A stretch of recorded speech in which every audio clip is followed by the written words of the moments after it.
Bien, gracias por esa introducción.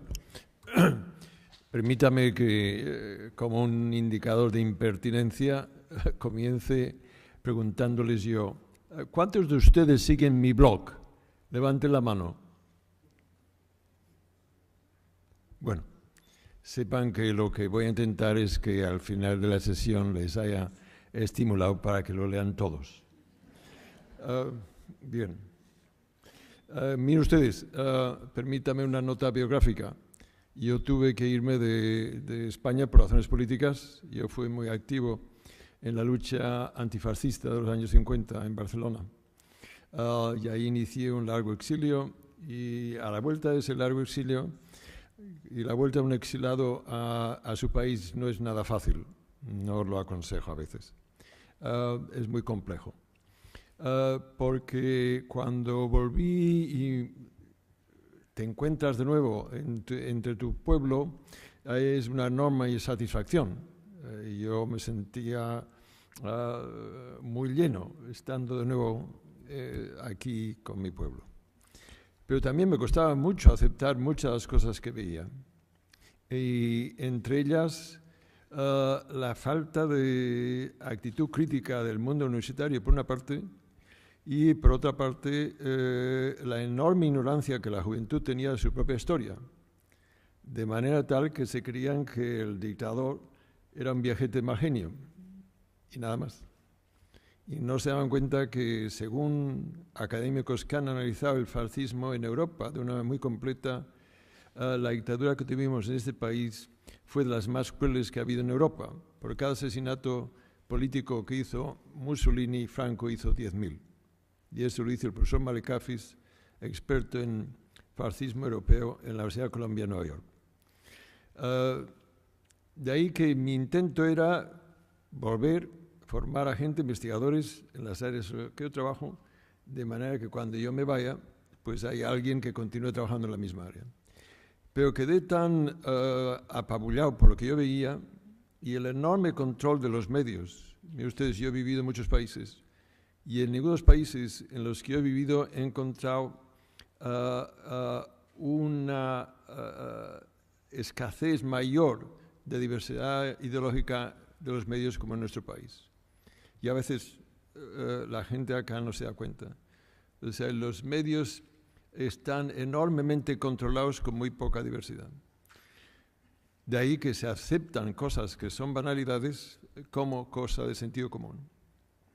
De ahí que decidí modificar mi plan y además del trabajo académico que continúo haciendo, intenté divulgar y popularizar el conocimiento científico. Yo sobre todo me considero un científico y además objetivo. Desde ese punto de vista creo que es fundamental que a la población se la informe. Los datos están ahí para el que los quiera ver. Pero es fundamental que la ciencia se ponga al servicio de la ciudadanía, porque una democracia no existe a no ser que tengamos una ciudadanía informada. Y hoy la ciudadanía española no está informada. O sea, de ahí la enorme urgencia de romper ese aislamiento que tiene el mundo académico para articularse con la gente normal y corriente, que en una democracia son las que, en las cuales reside la soberanía. Y esto tampoco ocurre en nuestro país. Vamos ahora entonces a analizar qué está ocurriendo en España. Yo les voy a dar otra versión, pero créanme, no es arrogancia, es la objetiva, es la científica. O sea que en ese aspecto yo les muestro datos y aquellos que no están de acuerdo, encantado, vengan y muestran otros. Y no van a poder hacerlo porque no hay otros. O sea que es fundamental que esto se entienda. Entonces, vamos aquí a analizar rápidamente qué ocurre hoy en nuestro país. ¿Qué ocurre en España? Miren ustedes, y en eso no hay desacuerdo. Tanto las derechas e izquierdas están de acuerdo que esto está ocurriendo. Incluso la derecha en nuestro país admite que esto está ocurriendo.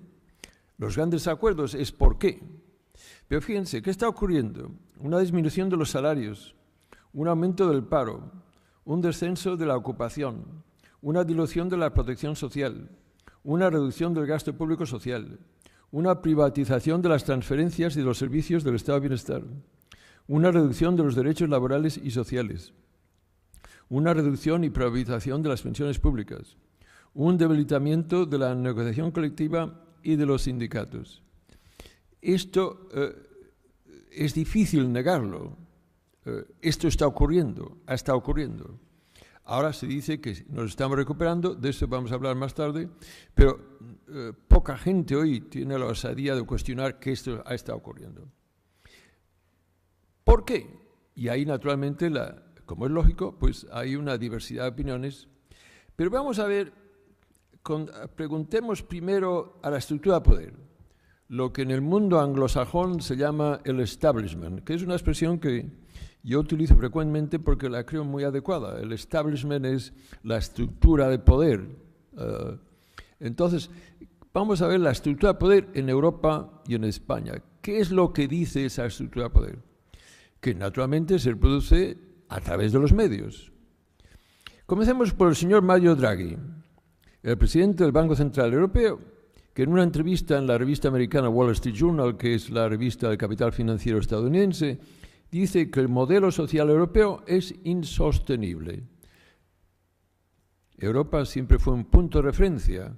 Yo recuerdo que en los años 50, cuando luchábamos contra el fascismo, Europa era nuestro sueño. ¿Y por qué era el sueño? Pues porque era un punto de referencia para las personas con vocación democrática y con sensibilidad social. Bien, pues este sueño se está convirtiendo en una pesadilla. En realidad, y además, gente de enorme poder, como el presidente del Banco Central Europeo, dice que ya no es sostenible. Claro, la pregunta que es lógica que se hiciera, que los periodistas nunca le hacen, oiga, ¿y por qué era sostenible hace 10 años y ahora no lo es? Pero en fin, esta es la sabiduría convencional. Es lo que la estructura de poder quiere que la gente en la calle crea. Mire, ya no podemos pagarlo. La señora Angela Merkel, en una entrevista a la televisión pública alemana, dice que la crisis del euro está causada por una falta de disciplina fiscal de varios países, de los cuales los dirigentes actuaron irresponsablemente. Lo que está diciendo es que los países sureños están dirigidos por gente poco responsable que nos ha metido aquí un follón y el euro está en peligro. El señor Olli Rehn, que es el comisario de Asuntos Económicos, también tiene que continuar llevándose a cabo las políticas que está realizando el gobierno español, al cual aplaude. Y el señor Mariano Rajoy, que es el presidente del gobierno español, indica: nos hemos gastado por encima de nuestras posibilidades. Hasta que esto se corrija, no podremos salir de la crisis. O sea que ya nos gastamos demasiado y no es sostenible lo que teníamos, ni siquiera el nivel de vida que teníamos. Habíamos desgastado demasiado y ahora tenemos que pagarlo. Este es un mensaje que ha alcanzado la categoría de dogma y que, como todos los dogmas, no están basados en hechos sino en fe. Pero en cambio eso se produce en la academia, en las facultades de economía, en muchos, en lo que esto es lo que hay que aceptar la realidad, y eso se vende como la ciencia. Bien, veamos los datos. Veamos los datos, vamos a ver. Miremos en primer lugar qué está ocurriendo en esos países que tienen la parte peor del drama. ¿Cuáles son los países que están en una situación peor? Y que en inglés se llaman los pigs, que quiere decir los cerdos. Bueno, no es una expresión muy amable. Vamos a, ¿qué pasa con esos países? España, Grecia, Portugal, Irlanda. Pero miren ustedes, eso nunca se les dice. Mira por dónde. Estos países han estado gobernados por fuerzas ultraconservadoras por muchos años. En realidad España, Portugal y Grecia por dictaduras de ultraderecha. Irlanda no estuvo gobernada por una dictadura, pero sí por un gobierno de ultraderecha muy ligado a la Iglesia y muy autoritario. ¿Qué pasa en un país cuando ha estado gobernado por la derecha? Ya diría incluso la ultraderecha. Bien, veamos entonces qué pasa en esos países. Y veamos que tienen cosas en común. No solo el clima.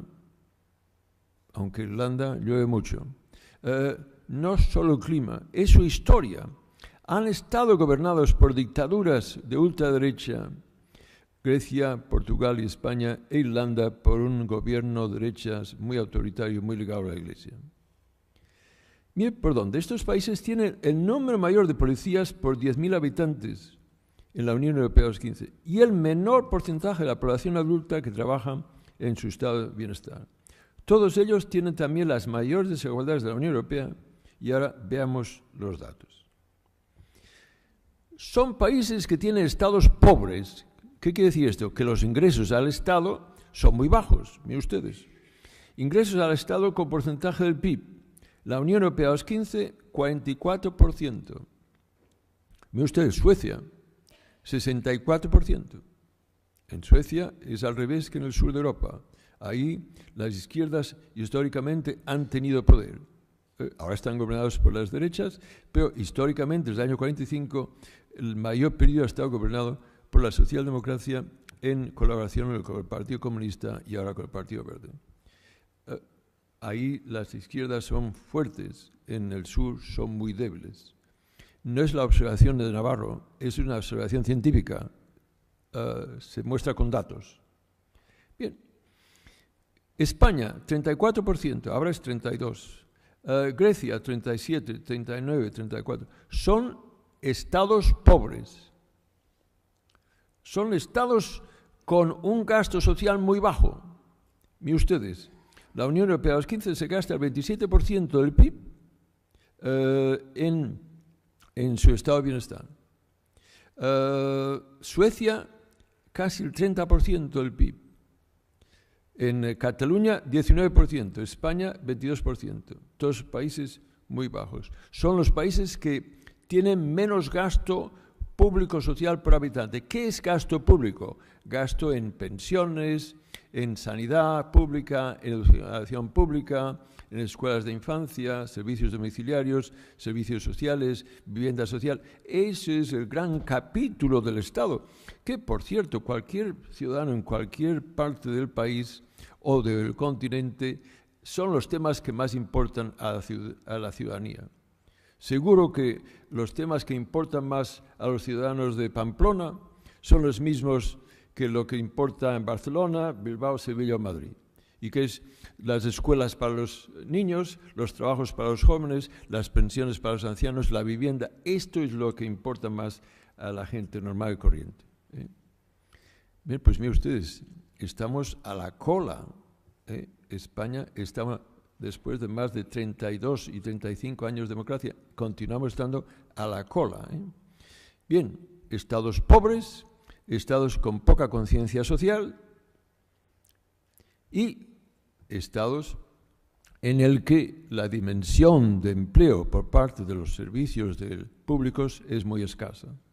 Miren ustedes, el porcentaje de la población adulta que trabaja en los servicios públicos, de los cuales los más importantes son los servicios públicos del estado de bienestar, sanidad, educación, servicios sociales, etcétera, etcétera. ¿Cuántos adultos trabajan en esos servicios públicos del estado de bienestar? Bien, la Unión Europea un 15%. Suecia, 25%. ¿Qué quiere decir esto?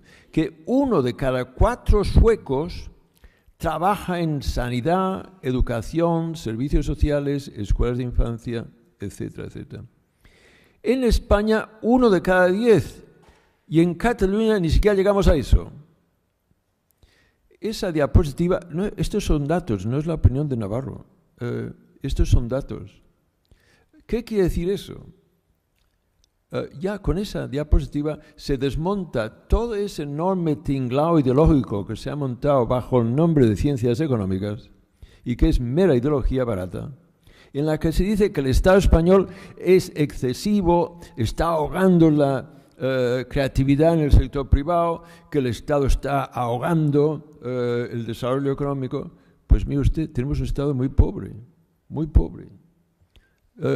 Si no está de acuerdo, tráigame otros datos. Mire usted, no llegamos ni 1 de cada 10. Estamos muy por detrás. ¿Por qué usted tiene la cara dura de decir que tenemos un Estado demasiado grande? ¿No se da cuenta No le estoy diciendo que usted está mintiendo, porque para mentir se tiene que conocer la verdad. Lo que es peor es que usted ni siquiera está mintiendo. Es un ignorante, no sabe la verdad. ¿Me explico? Yo animo que la gente hable en estos términos y que si usted escucha en una tertulia una persona que todo bien intencionada pero equivocada le dice, oiga, es que tenemos un estado demasiado grande, por favor, coja el teléfono, llame a la línea telefónica, llame a la tertulia y diga, no sean ignorantes, por favor, aprendan, el Estado español es muy pobre. Yo les ruego que lo hagan. Por favor, no sean pasivos, que la ciudadanía de este país es excesivamente pasiva. Tomen, que ustedes pueden si quieren, llamen y verán cómo tendrán un impacto.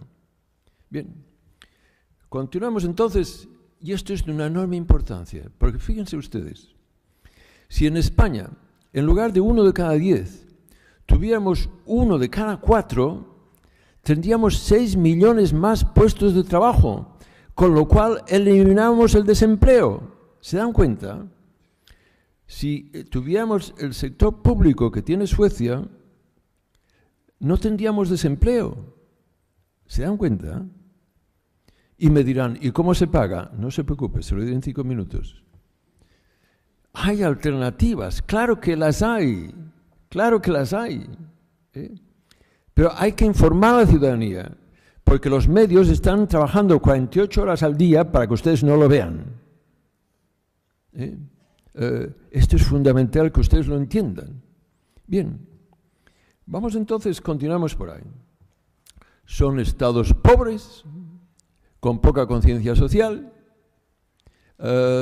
muy poco empleo y muy poco redistributivos. ¿Qué quiere decir esto? Y ustedes, el Estado redistribuye recursos, los coge la ciudadanía a través de impuestos, tasas, y luego los gasta a través de transferencias, pensiones, etcétera. Vamos a ver. Si pongamos que no hubiera un estado de bienestar en España o en Cataluña, ¿cuánta gente sería pobre en España? 24%. Viene el estado de bienestar y baja a un 20%. Baja 4 puntos. Vale. En Cataluña lo mismo. Vamos ahora a la Unión Europea 215, que como usted sabe es el grupo de países más ricos de la Unión Europea, de la cual España es parte.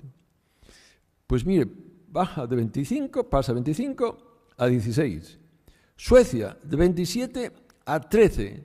3 veces más que España o Cataluña. ¿Se dan cuenta? Esto es lo que pasa en un país cuando ha estado dominado por la ultraderecha por muchos, muchos, muchos años. Esto es predecible, esto es ciencia. Esto es ciencia. Bien. Veamos ahora, ¿y por qué? Bueno, ¿quién paga impuestos? Vamos a ver quién paga impuestos. Mire, como decía, el Estado español es muy pobre. Los ingresos al Estado representan solo un 34%, ahora es 32% del PIB. En la Unión Europea es el 44%, en Suecia el 52%. Vamos a ver quién paga impuestos. Y vamos a, dentro de la fuerza laboral, la mayoría de la gente consigue su renta a través del trabajo. Bien, vamos a ver qué pagan impuestos el trabajador de la manufactura. El trabajador de manufactura, por regla general, en cualquier país, es el mejor pagado entre los trabajadores.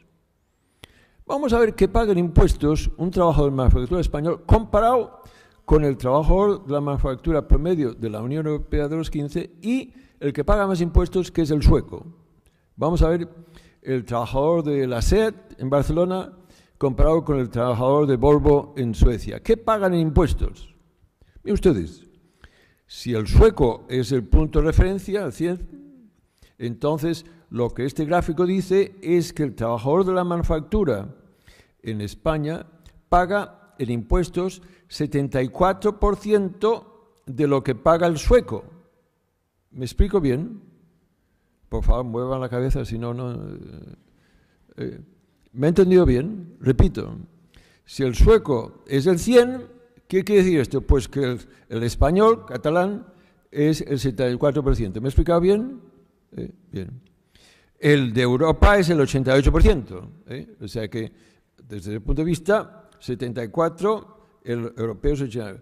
Bueno, pagamos menos. Pero claro, es que España es más pobre que Suecia. Y más pobre, no mucho más, pero es más pobre que el promedio de la Unión Europea. Entonces, pagamos... Oiga, ¿qué quiere decir esto? Que los trabajadores ya pagan impuestos comparables a los que paga su homólogo en Europa. Menos, pero tampoco mucho menos. Aquí la gente que está en nómina ya paga impuestos menos, pero comparables a los que pagan sus homólogos en Europa. ¿Me explico bien? Veamos ahora a aquellos que obtienen sus rentas a partir de la propiedad, a partir del capital. Lo que llamaríamos los superricos. Veamos entonces, ¿qué pagan impuestos los superricos? Antes se llamaba los capitalistas, ahora no se utiliza esa terminología, se considera anticuada. Bueno, pues ahora es el 1%. Bueno, pues llamémosle A, 1%. ¿Qué paga? Pues miren ustedes, miramos qué paga en comparación con lo que paga el superrico en Suecia. Miren ustedes, 20%, nominalmente, en la práctica un 10%. ¿Se dan cuenta? ¿Quién no paga impuestos en este país? Y eso todo el mundo lo sabe, incluyendo el gobierno y el Estado. ¿Quién no paga impuestos en este país? Eso se llama poder de clase. Eso se llama poder de clase. Es que nadie hable de clase, ya queda mal, queda anticuado. Ya es en sí una pregunta, ¿por qué es anticuado? Y eso es el control del lenguaje. Pero miren ustedes, llámenle como quieran, pero es poder. Esto quiere decir poder político. Bien, esto es un punto clave. Esto es un punto clave. La ultraderecha quiere decir enorme poder de clase y que en nuestro país hemos sufrido ese poder por muchísimos años. ¿Lo entienden? Es que es fundamental que eso se entienda. Porque una cosa que se ha hecho constantemente es idealizar aquel proceso que se llamó la transición modélica. En realidad, una de las cosas que a mí me impactó más cuando volví es que incluso en las aulas de la academia se hablaba de la transición modélica. Yo, mirando los datos, les decía, oye, pero de modélica nada, ¿cómo puedes decir que eso fue modélico? Y es que era imposible que fuera modélica. ¿Por qué? Porque en aquella transición se hizo en términos muy desiguales. Unos, ya saben ustedes quiénes, controlaban todo el Estado. Los herederos de los que habían ganado la guerra civil, de aquellos que controlaban aquel Estado, tenían el Estado, además de la mayoría de medios. Los vencidos, las izquierdas que habían liderado las fuerzas democráticas, acababan de salir de la prisión o salían de la clandestinidad. No era un pacto entre iguales. Es imposible que fuera modélico, por favor. Puede que no hubiera otra alternativa, pero por favor, no le digan modélica, porque da la impresión que lo que tenemos ya es modélico. Oigan, por favor, miren los datos. Estamos a la cola de Europa en los temas que afectan más a la ciudadanía. Esto es fundamental que lo entiendan, porque lo que está ocurriendo hoy es precisamente el agotamiento de aquella primera transición. Y los datos hablan por sí mismos. Vamos entonces a ver ya con mayor detalle ese contexto político. ¿Por qué estamos a la cola de Europa? Bueno, la dictadura fue un elemento muy importante. Ya verán ustedes, cuando el dictador muere, el gasto social en este país era bajísimo.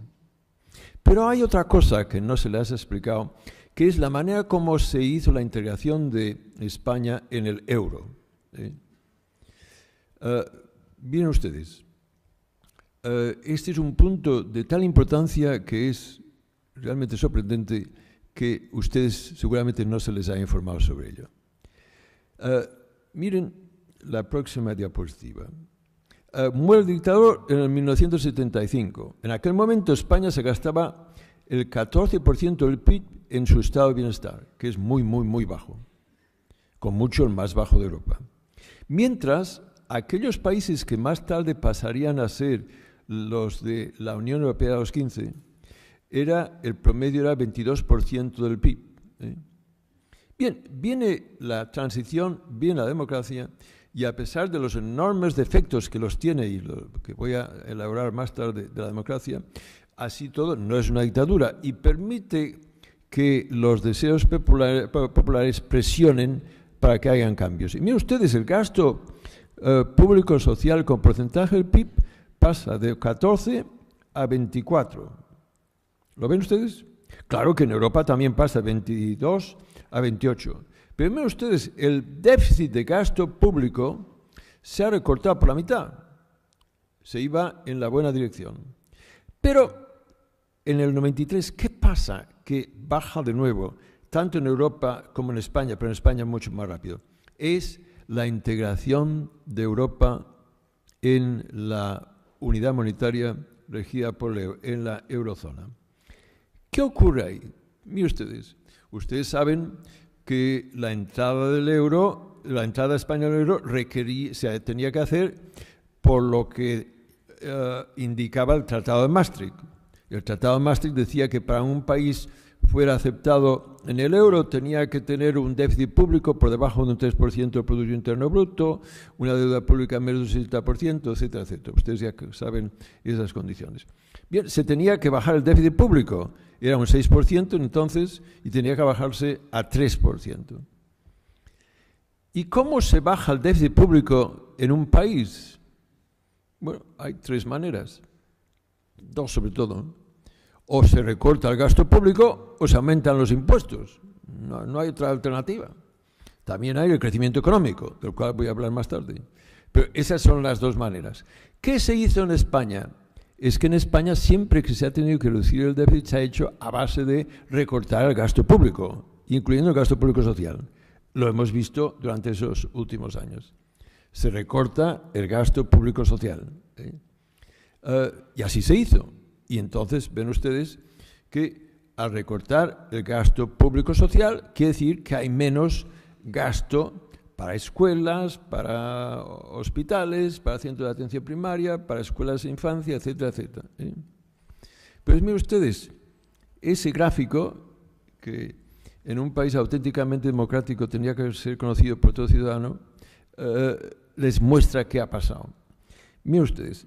Cuando en el año 1993, recuerden que el PSOE pierde la mayoría y cuando se creía que se iba a aliar con Izquierda Unida, recuerden que el presidente Felipe González dijo que había oído el mensaje, va y se alía con la derecha catalana que es Convergencia y Unió.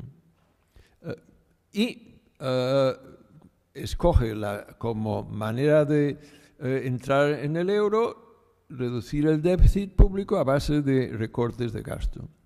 Y así comienzan. Como que en Europa la reducción era mucho menor, resulta que el gasto público social por habitante de España, la diferencia entre el gasto público social por habitante de España con el promedio de la Unión Europea de los 15 se fue aumentando.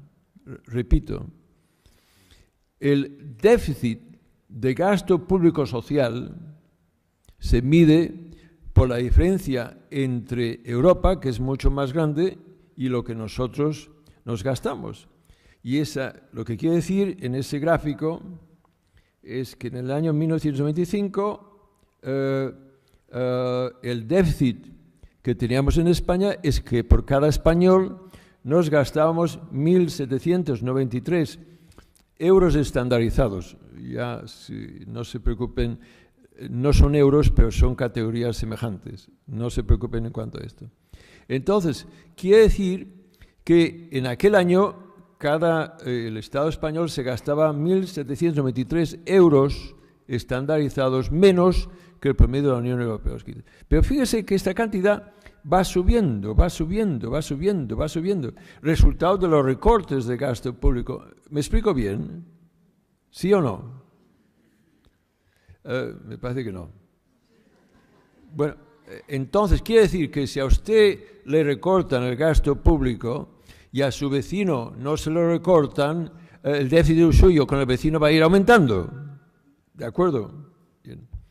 Entonces, y miren los datos, no es la opinión de Navarro, va subiendo, va subiendo. Luego se aclara, y luego vienen los socialistas que por ejemplo no siempre las izquierdas tienen mayor sensibilidad social y el gasto público aumenta y entonces el déficit baja. Pero fíjense ustedes que en el año 2007, cuando se inicia la crisis, el déficit de España, de gasto público social de España, con el promedio, era mayor que cuando se comenzó a converger con Europa para integrarse en el euro.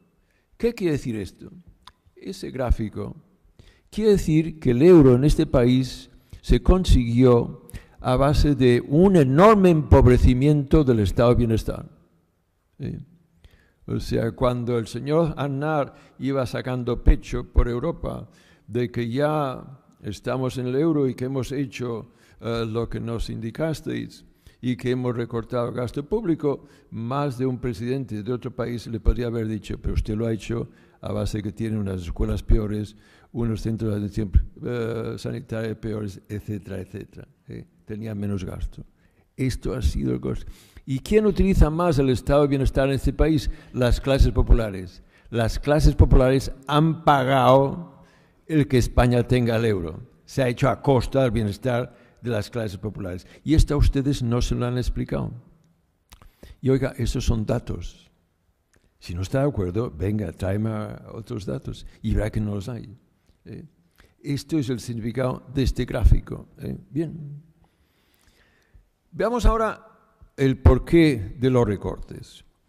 Recordarán ustedes que en aquella época de un falso optimismo de que España va bien, y en Cataluña las derechas catalanas decían y Cataluña va mejor, Cataluña va mejor. Yo, que soy una persona que miro datos 48 horas al día, veía que ni España iba bien y que Cataluña en realidad iba peor. Bien, pero en aquella fase optimista, poco crítica, ya se creía que la economía estaba creciendo muy rápidamente y que algunos de nosotros habíamos detectado que aquel crecimiento era falso, estaba basado en unas bases de barro, estaba basado en la especulación inmobiliaria. Bien, era fácil de ver que era una burbuja que iba a explotar. Bien, pero entonces se sale, ¿y qué pasa? ¿Cuál es la alternativa en aquel momento? Como ahora, bajar impuestos. Y recuerden aquella famosa frase del señor Zapatero de que bajar impuestos es de izquierdas. Pero miren ustedes, fue muy de izquierdas, porque los bajó mucho, como ahora. Miren ustedes, los impuestos sobre capital se redujeron al 39%. Ahora va a ser 45%. Y el impuesto sobre las rentas personal se redujo un 11%. Ahora va a ser un 20%. Bien. ¿Qué pasa cuando se recortan los impuestos, sobre todo del capital o de aquellos grupos más pudientes? Pues que se crea un agujero en los ingresos al Estado. Y eso es lo que ocurrió. O sea que en ese aspecto el señor Zapatero dice que bajar de izquierdas es de izquierda. Lo dice en el año 2005. En el año 2006 pasa la reforma fiscal con el apoyo de las derechas catalanas y esa reforma fiscal, como les muestro datos, favorece mucho a las rentas superiores y a las rentas del capital. Y en el año 2008 aparece un agujero. En realidad ese agujero son de 27.223 millones de euros, resultado de la reforma tributaria del 2006. Y según los propios técnicos del Servicio de Estudios y Estadísticas Fiscales del Ministerio de Economía y Finanzas, el 72% de ese agujero se debía a los recortes de impuestos. ¿Se dan cuenta? Les garantizo yo que estos recortes que ahora el señor Rajoy está proponiendo van a crear un agujero muy serio en los ingresos al Estado. Y que se va a resolver como lo hizo el señor Zapatero, a base de recortes. Miren ustedes. No sé si pueden verlo bien. ¿Los de atrás pueden verlo? ¿Sí o no? Bien. Miren ustedes, vamos a ver esto y los que estén más interesados, léanse el libro nuestro, Hay alternativas. Comienza esa política de recortes del señor Zapatero, congelando las pensiones con el intento de ahorrarse 1.200 millones de euros. Pero, señor Zapatero, ¿por qué usted hace esto? Usted podría haber mantenido el impuesto de patrimonio con lo cual había conseguido 2.100 millones de euros? ¿O por qué usted anula las rebajas? ¿Por qué usted no anula las rebajas de impuestos y sucesiones, con lo cual había conseguido 2.552 millones de euros? ¿Por qué usted congela las pensiones y no hace esto? Fíjese que no estoy ni siquiera hablando de aumentar los impuestos. Estoy sugiriendo que se elimine la bajada de impuestos. ¿O por qué usted no revierte la bajada de impuestos de las personas que ingresan más de 120.000 euros al año? Con lo cual conseguiría 2.500 millones. Cuando el señor Zapatero decía no hay alternativas, ¿cómo es que algún periodista no le hacía esa observación? Mire, yo enseño a mis estudiantes, soy catedrático de políticas públicas y enseño a ellos cómo leer los presupuestos. Yo le doy un suspenso con mayúscula a un estudiante que me dice que no hay alternativas. No, oiga, usted no se ha estudiado los presupuestos. Mire que es obvio, no es la opinión de Navarro. Es obvio, si usted sabe leer presupuestos, sabe que puede recortar en unas partes. ¿Y por qué usted congela las pensiones y no hace lo otro? Porque lo otro tiene mucho más poder político que no los pensionistas. Es así de claro. Miren ustedes, el señor Rajoy recorta 6.000 millones de euros en la sanidad española. Es un ataque frontal a la sanidad pública de este país. Pero, señor Rajoy, ¿por qué hace usted eso? Usted podría anular la bajada de impuestos de sociedades que usted votó de las grandes empresas que facturan más de 150 millones de euros al año, que representan solo el 0.12% de todas las empresas, y con lo cual consigue 5.300 millones de euros. ¿Por qué no hace usted eso, señor Rajoy? Mire, constantemente, ya, para no abrumarles con datos, pero hace poco se hace recorte de 600 millones de euros para los servicios domiciliarios a las personas con dependencia. Pero, señor Rajoy, ¿por qué hace esto? ¿Por qué no reduce el subsidio del Estado a la Iglesia Católica para enseñar religión en las escuelas públicas? ¿Por qué no hace usted eso? ¿O por qué no elimina la producción de equipamiento militar de unos helicópteros que se llaman Tigres, que les cuesta 600 millones? Oiga, sí que hay alternativas, por favor. Sea un poco riguroso. ¿Por qué no hace eso? Pues por una situación de poder. Esto hay que enseñárselo a la gente, hay que darles datos, porque al final, bombardeados 48 horas al día de que no hay alternativas, al final la gente se lo cree. Hay que proveer información a la ciudadanía. Mire ustedes, les están mintiendo. No es así. Y lo que es peor es que igual algunos de lo que están haciendo no se dan cuenta. Es que no están mintiendo, es que son ignorantes. De ahí la enorme importancia de la información. Y es fundamental que se les dé esa información. De ahí, léanse, porque mi blog, cuando el señor Mas, que es el presidente de la Generalitat de Cataluña, va y dice que hoy en Cataluña no hay ningún país que tenga impuesto de patrimonio, al siguiente día, a las 7 de la mañana, en mi blog, y hay los países en Europa que tienen el impuesto de patrimonio. Es esa la labor del mundo académico. Es esa la labor del mundo académico, de ponerse al servicio de la ciudadanía y dar aquella información delante del poder, que tenemos un poder enorme, sin ninguna contabilidad democrática, que son los responsables del enorme retraso de este país. Bien. Otro argumento de que vivimos encima de nuestras posibilidades. Yo les invito a que pregunten a los ciudadanos de Pamplona si últimamente han vivido por encima de sus posibilidades. Es un absurdo. ¿Quién ha vivido por encima de las posibilidades? Pero miremos el Estado español. España no es pobre. Su Producto Interno Bruto per cápita ya es el 94% del promedio de la Unión Europea de los 15. Oiga, no somos tan pobres. En cambio, si analizamos el gasto público social por habitante, no es el 94% del promedio de la Unión Europea de los 15, es solo el 74% del promedio de la Unión Europea de los 15. Oiga, ¿y por qué no es el 94%? ¿Me explico? Si fuera el 94%, tendríamos 66.000 millones de euros para financiar el subfinanciado estado de bienestar. Es fundamental que ustedes entiendan esto. Este dinero existe en España. Lo que pasa es que el Estado no lo recoge. ¿Y se recuerda que la positiva como esta quien paga impuestos en este país? Es ahí el punto frágil. La pobreza del Estado español no tiene nada que ver con la pobreza de España.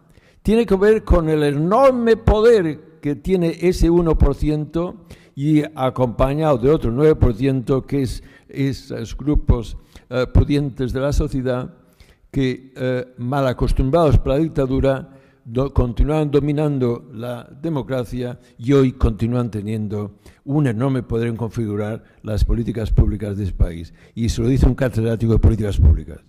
Tienen que entender que esa argumentación que se está dando de que no hay alternativas es profundamente falsa. Es cuestión de poder político.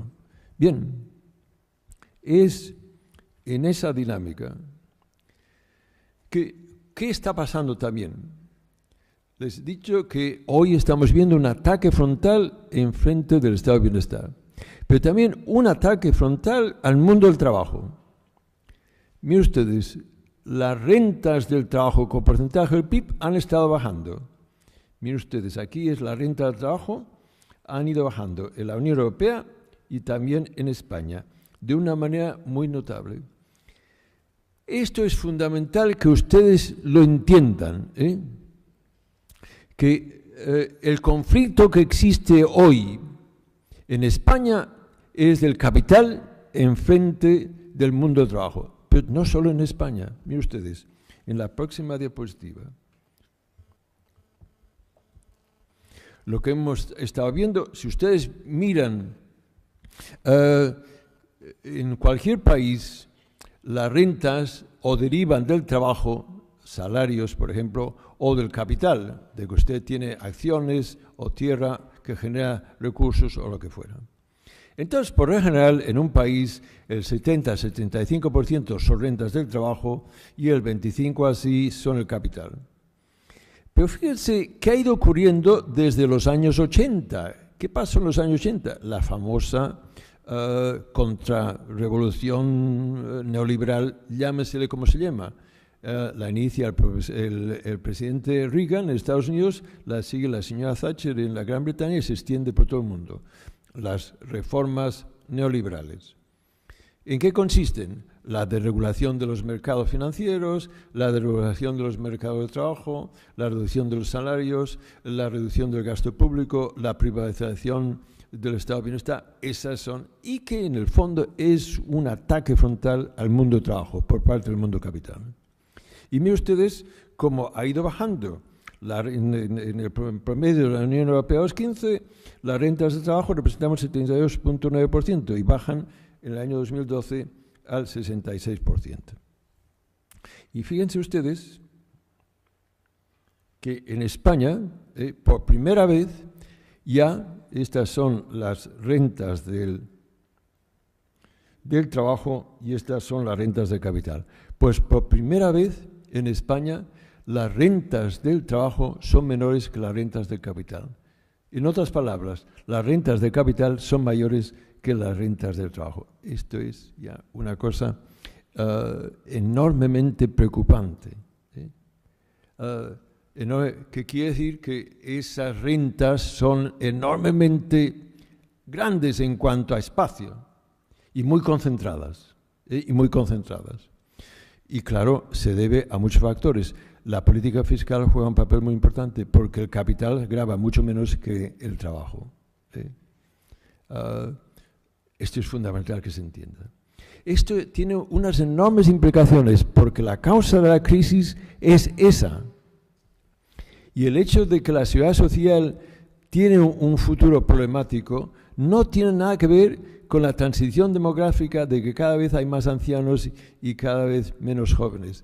Ese clásico argumento utilizado por los neoliberales, que no vamos a poder pagar las pensiones porque no tenemos suficientes jóvenes. Oiga, pero si les estamos exportando, no nos falta gente joven, ese no es el problema. El problema es que no tienen trabajo y los salarios que tienen son una birria. Ese es el problema. Y eso es el ataque frontal a las pensiones del futuro. Las pensiones del futuro se está jugando ahora. Hoy los salarios están bajando, lo cual es un dato pésimo para las pensiones del futuro. Y cada vez hay menos gente trabajando. Esto es pésimo para el futuro. Esto es fundamental que se entienda.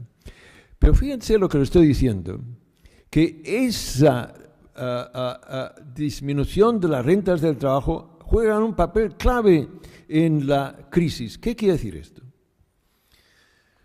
Si la mayoría de la ciudadanía adquiere sus ingresos a través del trabajo, y entonces la mayoría del consumo viene a través del consumo de la gente normal y corriente que adquiere sus medios a través del trabajo. Espero que me esté explicando bien. O sea que la demanda está basada en el poder adquisitivo de las familias, lo cual depende a su vez del salario. Si el salario baja, las familias tienen un problema. ¿Cómo intentan resolver ese problema? Endeudándose. Y de ahí que las familias españolas estén profundamente endeudadas. Es porque el crédito era muy fácil. No, el crédito era fácil, pero detrás de ello es que la familia necesitaba endeudarse. ¿Me explico? Y entonces la crisis económica viene precisamente de la disminución de la demanda. Espero que esto quede entendido. Porque por otra parte, si bajan las rentas del trabajo, aumentan las rentas del capital. ¿Y qué hacen esas rentas del capital? Si usted es súper rico en España, ¿qué hacía durante estos años? No iba a invertir en lo que se llama la economía productiva, donde se hacen las bicicletas, los ordenadores, los coches. No, eso, la rentabilidad es baja. ¿Por qué es baja? Porque no hay suficiente demanda. ¿Dónde van a invertir? En actividades especulativas, donde la rentabilidad es muy alta. ¿Me explico? Y los superricos, ¿dónde invierten? En la especulación. ¿Y dónde hay más especulación en este país? Inmobiliaria. O sea que ese gran milagro español está basado en una enorme especulación generada por una inversión vehiculada a través de los bancos en el sector inmobiliario que estaba creando esa enorme burbuja. ¿Me explico? Y miren ustedes, es súper fácil detectar que hay una burbuja en un país. Si ustedes miran que los salarios continúan constantes o bajan y los precios de la vivienda suben, sabe que ahí tiene usted una burbuja como un elefante. Y en cambio el Banco de España decía que no había por qué preocuparse. Y los economistas tan científicos de todas partes ni siquiera olían nada. Muy científicos. Bien. ¿Por qué no hablaban? Porque no, o eran ignorantes o estaban trabajando para la banca. ¿Me explico? Y esa es la situación. Y hay que hablar claro, y con claridad, y con contundencia. Ustedes economistas, ustedes han fallado, le está pagando el público. Usted debía avergonzarse de no haber hecho su labor. Y no se llamen científicos, aprendan. Esto es lo que es fundamental. ¿Me explico? Bien. Desde ese punto de vista, es fundamental que se entienda que la distribución de rentas ha sido la causa de esa crisis, y de eso ya le digo yo que nunca lo verán en los mayores diarios de este país. Bien. Vamos entonces ya rápidamente a hacer algunas observaciones generales en cuanto a los rescates y a los recortes. Aquí, un problema gravísimo que tenemos ahora en Europa es que Europa se ha diseñado por el capital financiero, que quiere decir la banca sobre todo. Y en esa estructuración, la institución que juega un papel clave en la gobernanza del euro es el Banco Central Europeo. Pero miren ustedes, el Banco Central Europeo no es un banco central, les puede sorprender lo que les diga. Un banco central en un país lo que hace es imprimir dinero. Y con ese dinero compra bonos públicos. Y el Estado se beneficia de ello Porque si ese Estado necesita dinero y quiere conseguirlo de la banca privada, y la banca privada le exige unos intereses muy elevados, entonces el Estado dice, mire, banca privada, a usted no la necesito tanto como usted se cree. Yo le pido al Banco de España, de mi Estado, y me compra bonos, me ayuda de manera que los intereses bajan. No sé si me lo estoy explicando bien. Pero es que en Europa no hay un banco central. El Banco Central imprime dinero, pero no compra bonos públicos del Estado. Se lo presta a la banca privada a unos intereses ridículos de menos de 1%, y la banca privada con ese dinero compra bonos públicos a unos intereses de 3, 4 y 13% en el caso que... Oiga, es el chollo del año. ¿Sí? Es el chollo del año. El Banco Central es un lobby de la banca, y sobre todo la banca alemana, porque la banca alemana se hizo de oro, invirtiendo 200.000 millones de euros en la burbuja inmobiliaria en este país, y que ahora el rescate es precisamente para salvar a la banca alemana. Eso hay que entenderlo, porque no se lo explican ustedes en los diarios, pero los científicos que conocemos el tema lo sabemos, de ahí que yo tenga un blog para explicárselo a ustedes. Eso es un escándalo que está pasando en este país y en Europa hoy. Bien, desde ese punto de vista, es una estructura que deja a los estados totalmente vulnerables. Pero ahí es importante que cuando una cosa ocurre, no ocurre por coincidencia, porque hay gente que se beneficia de esta situación. Fíjese que cuando el señor Rajoy dice que, mire, o antes lo decía el señor Zapatero, yo esto no quisiera hacerlo, pero es que me lo dice que lo tengo que hacer Bruselas o Frankfurt. El señor Mas, presidente de la Generalitat, dice igual, añade Madrid. Dice, mire, es que es Frankfurt, Berlín, Madrid, pobrecitos. No, mire ustedes, ustedes utilizan a Europa para hacer lo que siempre han deseado hacer. Mire ustedes, hoy las fuerzas conservadoras y liberales de este país están consiguiendo lo que siempre han soñado. Los salarios bajan, el sector público lo están desmantelando, el estado de bienestar lo están privatizando, es lo que desean. Y están diciendo, es que no tengo otra alternativa. No, ya sabemos, mire usted, es el mejor aliado que usted tiene con la señora Merkel, el señor Rajoy. Su partido es de la misma familia política que la que dirige el gobierno alemán. Lo mismo, señor Mas, su partido político pertenece a la misma familia política de los que ahora usted dicen que le mandan que hagan esto. Usted lo hace y con mucho gusto. Y utiliza a Europa para hacer lo que haría de todas maneras, pero ahora tiene la excusa de Europa. ¿Me entiende? Esta es la realidad de este país. Esas fuerzas están controlando la gobernanza de Europa y están desarrollando unas políticas que están beneficiando enormemente a esos intereses. Los beneficios de la banca, de las bancas más importantes de España, nunca habían sido tan altos. Y los banqueros, es importante, no solo la banca, sino los banqueros. Los banqueros españoles están entre los mejores pagados de Europa y del mundo. Datos, no es la opinión de Navarro, datos. Miren ustedes los datos de Basilea y se lo dicen. Bien, miren ustedes, creo que es justo decir que en España el que no está indignado es que no sabe qué está ocurriendo. En ese aspecto no quiero darles ya más, pero sepan que desde ese punto de vista la situación yo francamente creo que es intolerable.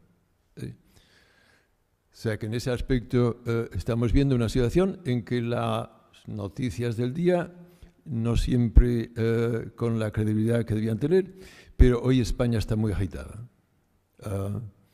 Y hay una enorme represión como consecuencia de ello. Enorme, física, pero también intelectual. O sea que en ese aspecto los medios son muy parte del problema, en cuanto que no están informando correctamente. Y es ahí la enorme importancia de entender la realidad y de transmitirla, porque yo creo que hay que romper con ese fatalismo. Yo creo que la ciudadanía española ya en su comunicación diaria tiene idea de lo que está pasando. Y fíjense ustedes que aquel famoso eslogan del 15M, que creo que ha sido los movimientos más saludables para la democracia española que este país ha tenido, cuando el 15M salió con aquellos comentarios, en Barcelona me invitaron. Yo nunca había dado una clase frente a una multitud que tenía así como 30.000 en la Plaza Cataluña. Me invitaron, a los indignados me tenían gran estima y fui a dar esa charla. Y al final me hizo gracia porque uno de ellos me dijo: profesor Navarro, no sabían que usted estaba empreñado como está, no sabíamos que usted estaba tan indignado como está. Y yo, sí, claro, porque me he tenido que esperar demasiado tiempo para que apareciera eso, coño. Pero en ese aspecto, esa famosa frase de no nos representan, hoy datos, 82% de los españoles están de acuerdo. Oiga, no se puede llegar ya a una mayoría más grande. La mayoría del pueblo español y de las distintas naciones que este país tiene están de acuerdo que este Estado no le representan. En Cataluña esto es obvio, pero es que en España también es obvio. O sea que en ese aspecto el Estado español no representa a las clases populares de España y a las distintas naciones de ese país. Y menos, es ahí el momento clave en el que nos encontramos hoy en España. Hay una visión que se está ya cristalizando de una alternativa. Hay otra España. Y si no hay otra España, España se desagrega. Esto es obvio. Y es ahí donde quiero recordar que siempre hubo otra visión de España. Siempre la hubo. Lean la historia de este país. Incluso lo que pasó en Cataluña, más de 2 siglos, la gente que fue derrotada en Cataluña lo decía explícitamente, lo luchaban para Cataluña y para otra España. Esa otra España siempre había en la visión. Y fíjense ustedes, en la clandestinidad, tanto el PSOE como el Partido Comunista admitían que este país tenía varias naciones y pedían el derecho de autodeterminación, que luego, resultado de la influencia del ejército y de la monarquía, se olvidaron. Bien, entonces estamos en una situación en que la España social está bajo un enorme ataque. ¿Qué quiere decir esto? Un enorme ataque al mundo del trabajo y las clases populares. En que ese modelo uninacional, radial y no policéntrico que tenemos en este país se está siendo cuestionado. Yo creo que estamos alcanzando el nivel de agotamiento de esa transición primera, que fue modélica. Y creo que el reto es establecer otra transición en la que o se reconoce una otra España, en la que los distintos pueblos y naciones puedan vivir y convivir, y que estén unidos voluntariamente y no por fuerza, y con un reconocimiento de que las clases populares son las que generan la soberanía, rompiendo con esa casi dictadura que tenemos. Si no ocurre esto, España se desagrega. Yo soy de aquellos que quiero otra España, pero si otra España no es posible, entonces no me siento representado por ese Estado. Y con ello termino. Muchas gracias.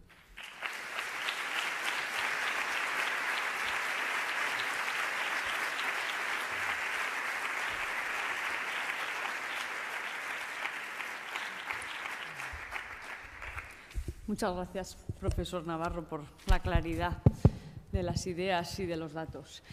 Tenéis la palabra todas las personas que estáis en el público. Antes me preguntaba el profesor por el perfil del público y le digo, pues muy variado. Tenemos personas de muchas asociaciones, de la universidad, de fuera, de los barrios, asociaciones políticas, sociales, profesionales. Entonces, os he presentado muy positivamente, así que espero que participéis y preguntéis y comentéis lo que queráis.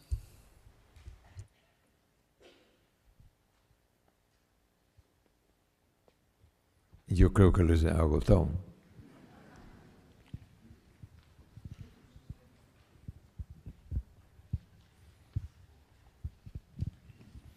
Gracias.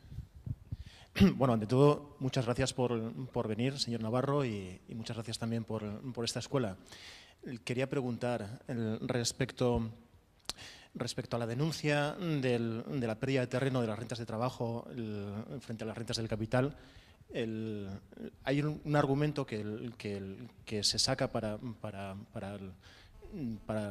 combatir quienes denunciamos esto, que viene a decir algo así como que hay un error en los datos que mostramos, ya que la composición de las rentas del capital de hoy en día no es la misma que la de hace 40 años, y sacan como ejemplo el hecho de que hay muchos más autónomos hoy en día que se contabilizan como rentas que caen dentro de las rentas del capital y que realmente pues no son capitalistas y no es gente que se puede considerar rica.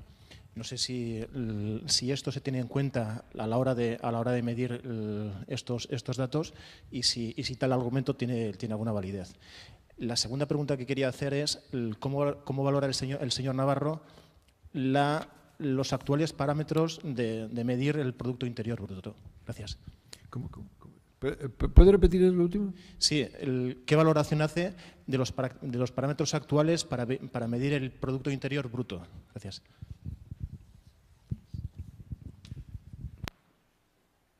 Sí. ¿Alguna pregunta más? Aquí, en la primera fila.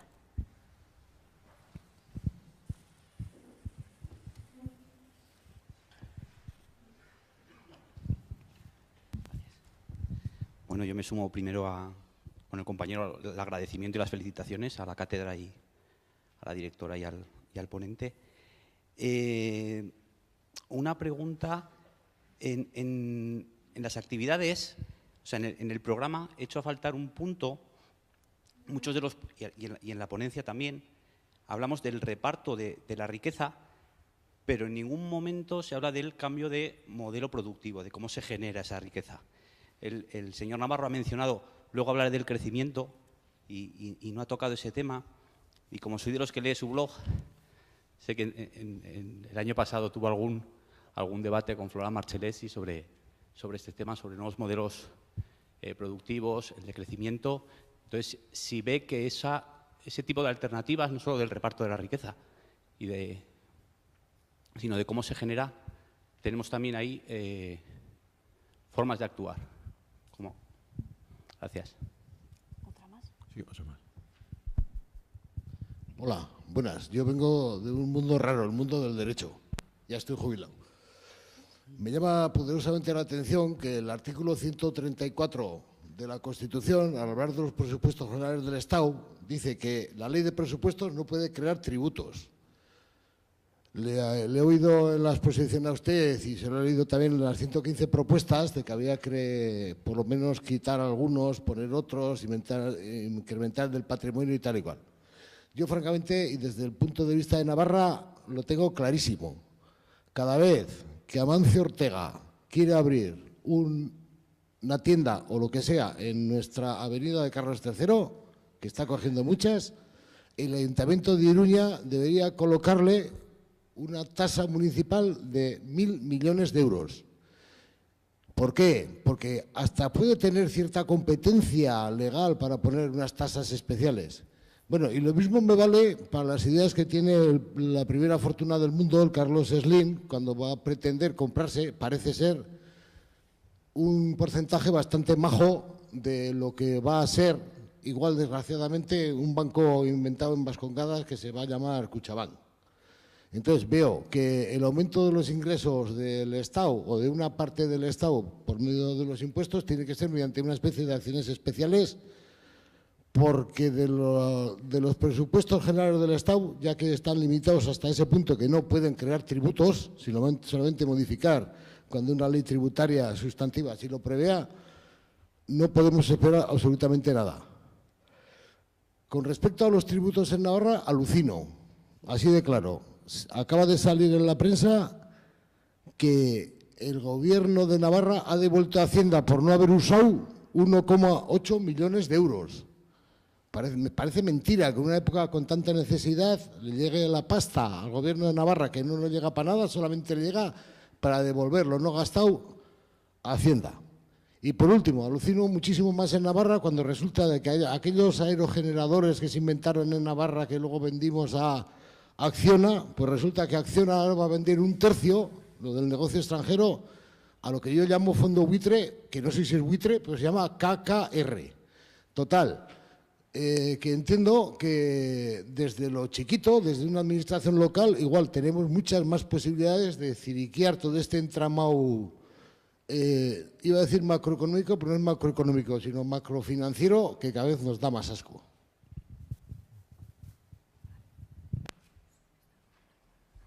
Bueno, yo interpreto esto más una observación que no una pregunta, ¿verdad? Bien, entonces, volviendo a los comentarios, a las preguntas que me hicieron, y que en cierta manera están relacionadas. Yo he sido muy crítico, lo que supongo que genera su pregunta, de aquellos pensadores y autores y tertulianos que favorecen las políticas del decrecimiento. Me parece un profundo error. ¿Por qué? Porque hay que saber que la categoría crecimiento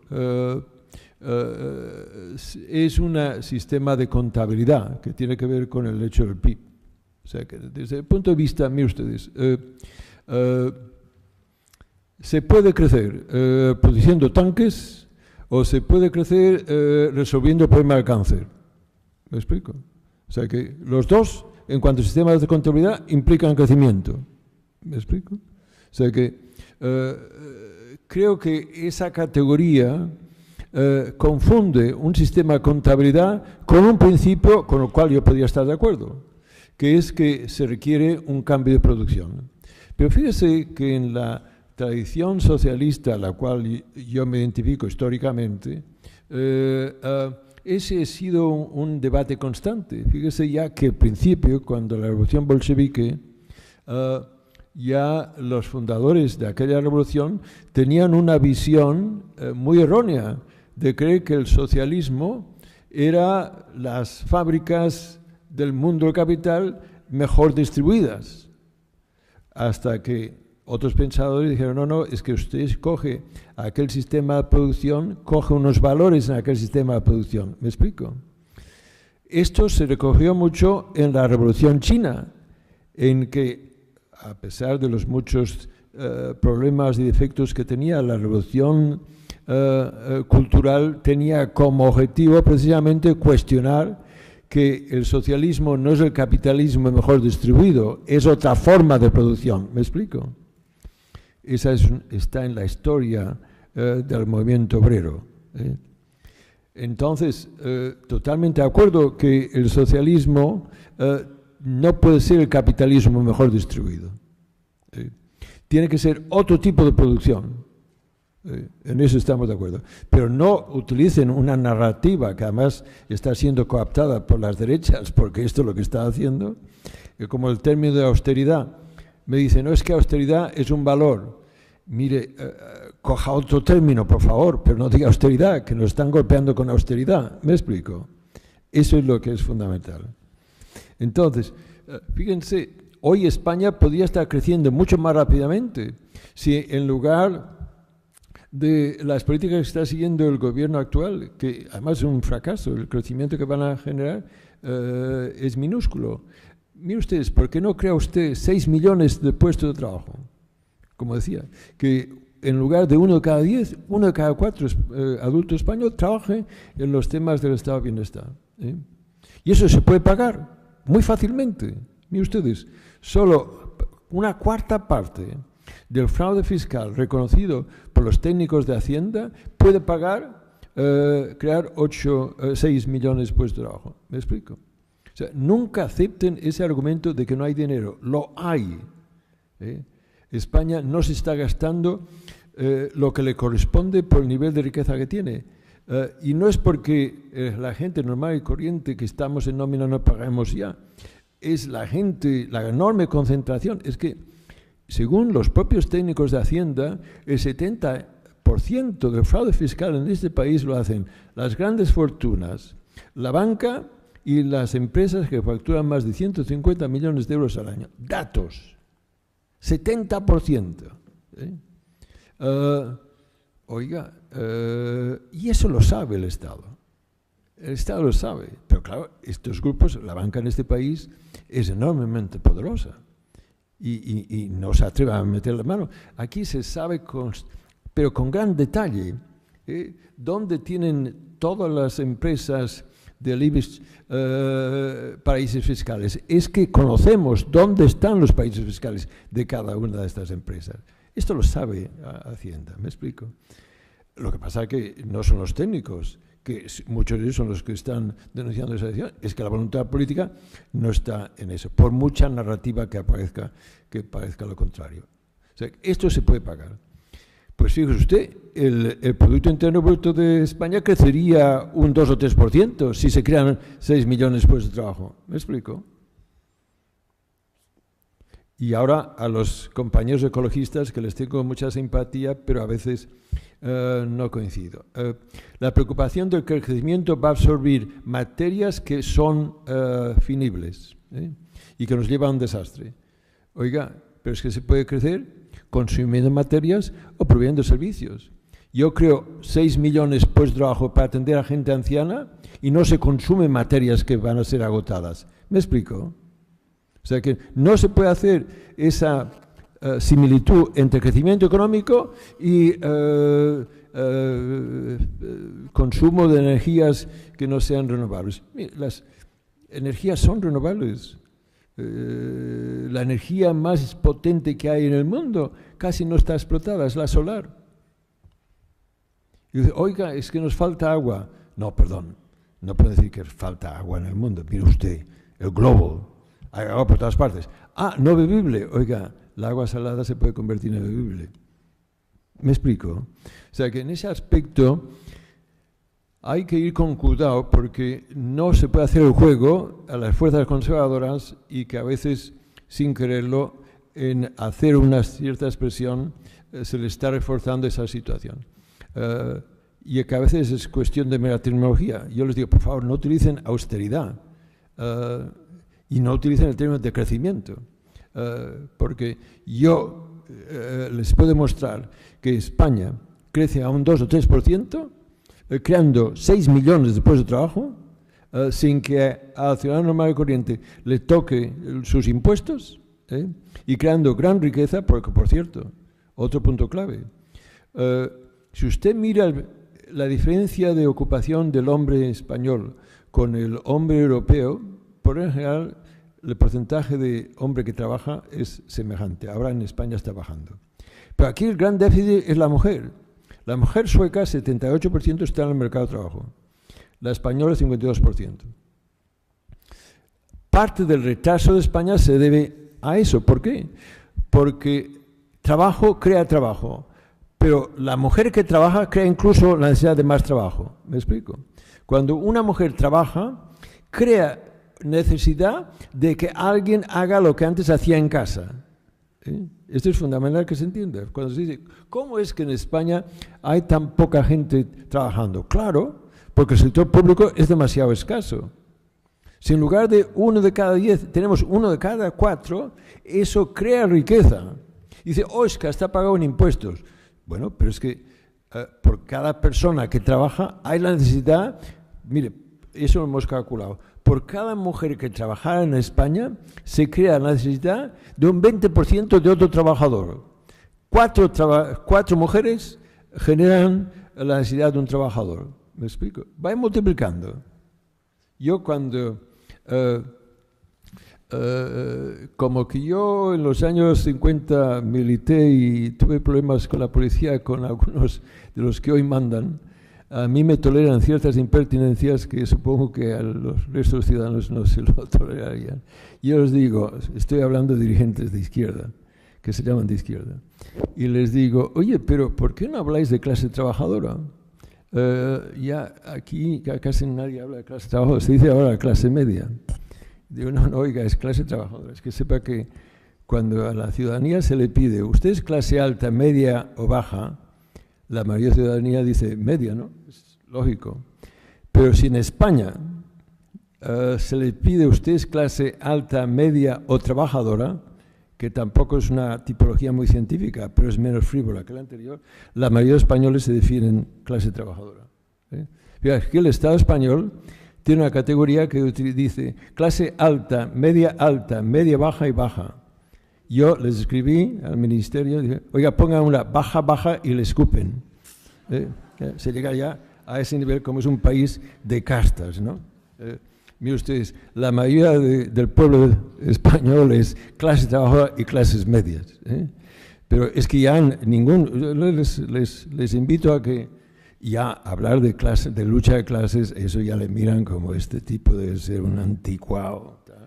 Yo digo, mire usted, una cosa puede ser muy antigua y no es anticuada. La ley de gravedad es muy antigua, pero no es anticuada. Si no, salte de un cuarto piso y lo va usted a ver. Y eso es lo que le está pasando a la izquierda en este país, que está saliendo del cuarto piso. O sea que es ahí que es una categoría científica. Mire usted, hay clases en este país. Si no utilice la palabra clases, diga A, B, C, D, que además tienen conflictos. Hay conflictos entre la A y C. Esto es obvio, es obvio. Entonces, desde el punto de vista, yo les aconsejo a mis colegas en las izquierdas que no abandonen tanto sus raíces porque a veces se pasan de rosca. Pero volviendo entonces a ese tema, es de que la situación que es fundamental es que hoy en España se podría crear empleo masivamente. Lo que ahora el gobierno está haciendo es un suicidio, de ahí que es el término austericidio. Las políticas que están siguiendo hoy en Europa son enormemente dañinas para las clases populares de Europa. La evidencia de ello es enorme, es enorme. Créanme, lo que se está ocurriendo hoy es un auténtico desastre. Miren ustedes, sabemos qué es lo que está ocurriendo en nuestro país, sabemos lo que está ocurriendo en Europa, y es muy semejante a lo que ocurrió a principios del siglo XX, la Gran Depresión. ¿Cómo se resolvió la Gran Depresión? A base de un enorme aumento del gasto público, el New Deal, que el presidente Roosevelt ayudó a los sindicatos para que aumentaran los salarios. Es eso lo que permitió a Estados Unidos y al resto del mundo salir de la Gran Depresión. Europa, después de la Segunda Guerra Mundial, las economías están en una situación enormemente preocupante. ¿Cómo Europa sale de la crisis? A través de un enorme aumento del gasto público estimulado por el Plan Marshall. Y ahora estamos en una situación semejante y están recortando, bajando los salarios. Pero, oiga, ¿cómo pueden ser tan ignorantes? No, es que no son ignorantes. Es que defienden intereses y a lo bestia. Es así de claro, es así de claro. O sea que en ese aspecto están haciendo mucho daño. Y sé que lo que digo se va a hacer, son gente mala, porque saben de que esto hace mal. No quiero decir, que todo el mundo está, ya les he dicho antes, que mucha gente no miente porque es ignorante. Y de esto hay mucho. Pero oiga, los que tienen las cifras del poder saben las consecuencias de lo que está ocurriendo. No se puede negar. Y es ahí donde yo creo que es un momento en que la gente tiene que moverse. Y yo ahí sí que enfatizo, es fundamental que la gente pierda esa pasividad, porque creo que la gente normal y corriente ya sabe que esto no funciona. Pero tiene el enemigo peor que tienen las fuerzas progresistas es el sentido fatalismo de que no se puede hacer nada. Ese es el peor enemigo que hay en este país. Y les garantizo que sí que pueden, que sí que pueden. La evidencia es enorme. Miren ustedes, en Cataluña 1,5 millones de gente salió a la calle y independientemente de que estén de acuerdo o en desacuerdo, tienen que estar de acuerdo que ha tenido un impacto tremendo. Miren ustedes, hace 2 meses o 1 mes en Madrid, ustedes no lo han leído porque la prensa no les informó correctamente, pero 1,5 millones de personas se reunieron en Madrid de todas partes de España. Seguro también de Navarra, en las marchas de la dignidad. El New York Times, 1,5 millones. El País, 45.000 personas. España se mueve. O sea que en ese aspecto, no se lo decía en broma. Si ustedes en una tertulia que son gente que hablan de todo y conocen nada, es importante que les llamen por teléfono. Ocurrió conmigo. En un programa de radio, yo estoy vetado en los mayores medios de comunicación en Cataluña, pero en una excepción va el periodista, yo le critico abiertamente, le digo, usted no sabe lo que está hablando, y el señor se me ofendió mucho y me insultó. Y recibió Cataluña Radio, en un término de 3 horas, 4.000 llamadas, que les forzó a disculparse, no a mí, que tenía que haberlo hecho, pero al público por haberse comportado de esta manera. Créanme, si se mueven, pueden mover montañas, se lo garantizo. Y la historia de este país lo muestra. Si a mí en el año, perdone que llegue a este nivel de detalle, pero yo he vivido en el exilio muchos años. Y cuando vuelvo, estoy de catedrático de Economía en la Universidad de Barcelona y luego en la Pompeu Fabra. Y cuando me integro en la Pompeu Fabra, los colegas, que les tengo gran cariño y viceversa, me ponen a mí mi despacho en el despacho del general, porque la Pompeu Fabra está en lo que era un cuartel militar, donde yo en los años 50, que estaba en la lista negra, me habían ido a aquel cuartel que era los que los castigados íbamos. Fíjense el simbolismo. En el año, ya hace 20 años, vuelvo yo y mis colegas me ponen en el despacho del general. Bueno, una tercera parte era tan grande que tuvieron que dividirlo. O sea, y me ponen a mí en el despacho del general. Yo no lloré porque ya no sé cómo se llora, pero en fin, era muy emotivo. Y entonces yo lo digo siempre a los estudiantes, mirad, si a mí me dan 50, me dicen que dentro de tal acabaré en el general, creed que estáis locos. Pero creedme, si la gente se mueve, puede derrumbar montañas. Y la dictadura, el dictador murió en la cama, pero la dictadura murió en la calle. Sin movilizaciones lideradas por el movimiento obrero, la dictadura no habría caído. Pues miren ustedes, eso también puede caer. Se lo garantizo yo. Bueno, y con ello muchas gracias. Sí.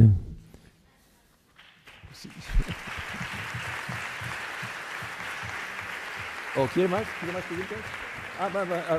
Sí. Si a él no le importa, aún tenemos un poco más de tiempo para explotarle, ya que le hemos traído hasta aquí. ¿Alguna mano más? Vale, pues entonces primero esta, luego esta y luego aquella. Sí, bueno, muchas gracias por la exposición. Yo lo que quería comentarle es si esta exposición la va usted a colgar en su página web. Soy yo que no me levanto. Se lo agradecería o de alguna manera poderla obtener, porque además de lo interesante que ha resultado, he visto que había alguna parte del tema que no hemos podido tocar. Y bueno, por aquello de divulgarlo, porque sí que, a pesar de que he tomado notas, desde luego, si lo pudiera obtener, si nos lo pudiera facilitar de alguna manera, sería mucho mejor. Sí, ya están. O sea, estos datos están en mi blog. Tienen que mirarlo y en las conferencias, en algunas de las conferencias me han registrado y está ahí. O sea, todos estos datos están en mi blog, que lo tenéis aquí en la diapositiva. Yo les rogaría, ya sé que se puede interpretar como una nota de inmodestia, pero créanme, a mi edad ya esas cosas ya no me afectan tanto. Pero sí yo les rogaría que, por favor, que distribuyeran el blog para que la gente se informe. Créanme que yo soy muy poco retórico. La influencia anglosajona me ha contaminado. Soy un hombre de datos. Pero es que necesitan ustedes en la vida cotidiana esos datos para poder rebatir lo que les llega de arriba, que tiene como función la persuasión y no la información. Yo les ruego que lo hagan por el país. Ya sé que se nota de una inmodestia tremenda, pero a esa edad ya no me afecta el ego. ¿De acuerdo? Siguiente. Hola, yo también quería agradecerle la visita y aunque le sigo en el blog, siempre es una gozada oírselo en persona, también decir que queda bastante claro. Yo tengo 2 preguntas muy cortitas. En la exposición ha planteado que el gasto social en España es de un 74% del gasto social de un país como Suecia. Y a mí me gustaría saber si ese dato se refiere exclusivamente al gasto social o a la totalidad del gasto público. porque si hablamos de la totalidad del gasto público, aquí estamos hablando de trenes de alta velocidad, de circuitos de velocidad que traen pérdidas, de canales, de trenes de alta velocidad con 80 kilómetros que no se conectan con nadie, ¿no? En el caso de Navarra, yo creo que si hablamos de si el 74% se refiere a gasto público, la realidad es que el gasto social va a ser aún menor, o el porcentaje de gasto social va a ser aún menor, porque gran parte de las inversiones que nos están lastrando, y hablamos también del rescate a la banca, no son gasto social. Y luego también me gustaría otra un poco más filosófica, si se puede continuar hablando de guerras de unos países contra otros.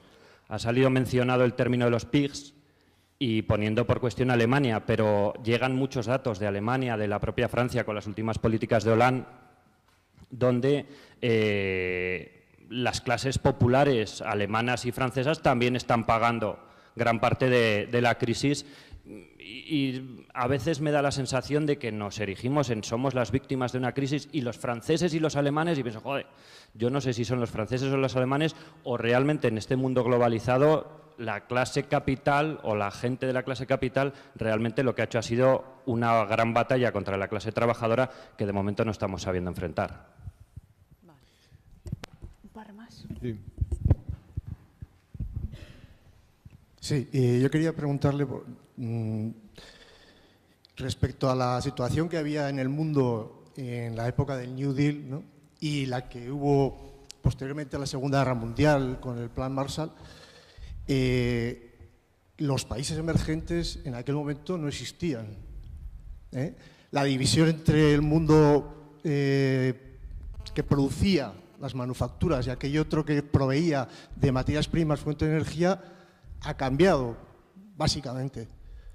¿Eso lo tiene en cuenta usted a la hora de plantear estas alternativas? Y, en segundo lugar, también me gustaría saber su opinión respecto a algo que indudablemente constituye un gran logro de nuestra sociedad, como es el incremento de la esperanza de vida. El envejecimiento es una realidad que afecta a los países más desarrollados, pero que, aunque resulte difícil conocerlo, bueno, por lo menos que se tenga conciencia de ello, está sucediendo en todo el mundo. La reducción de la fecundidad es un hecho a nivel mundial. Con distintas fases, pero la tendencia es hacia ello, y por lo tanto el incremento del envejecimiento y, por ejemplo, en el caso de Asia, la desestructuración entre lo que sería una división por sexos, digamos,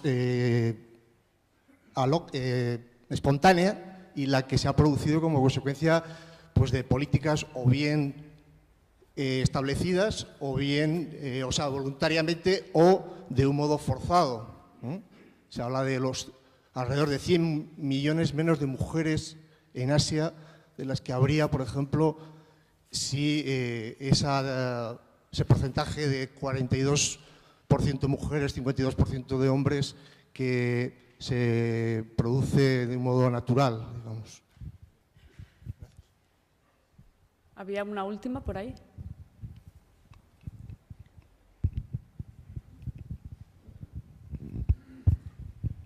Pues son dos más.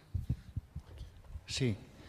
Yo quería saber si existe alguna alternativa para que, ya que el Banco Central Europeo no puede financiar a los diferentes estados mediante la compra de deuda pública, pues si podrían estos estados acudir a otro tipo de financiación que fuera más favorable para ellos y para nosotros, en definitiva.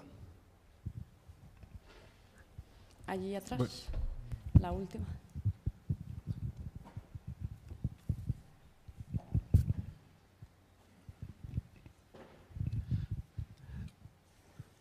Otra de las frases del 15M que a mí me parecía interesante era: no somos ni de izquierdas ni de derechas, somos los de abajo y vamos a por los de arriba. Claro que entre los de abajo y los de arriba estaba la policía y eso complicaba la cosa. Pero según en los términos que usted se ha referido bastante a las izquierdas, a las derechas, a las ultraderechas, según la situación y las que nos ha planteado, ¿dónde situaría en estos momentos a la izquierda española, europea y a la derecha?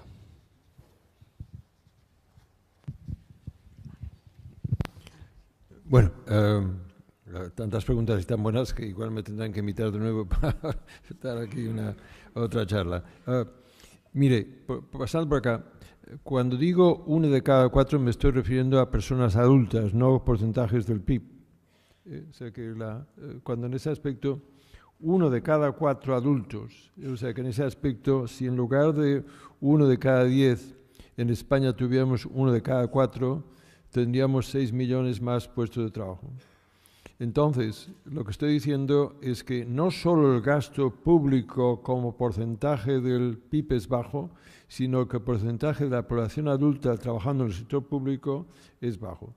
Pero es que tiene que darse cuenta que el 80% del empleo público está en los servicios públicos del estado de bienestar. No sé si me he explicado bien.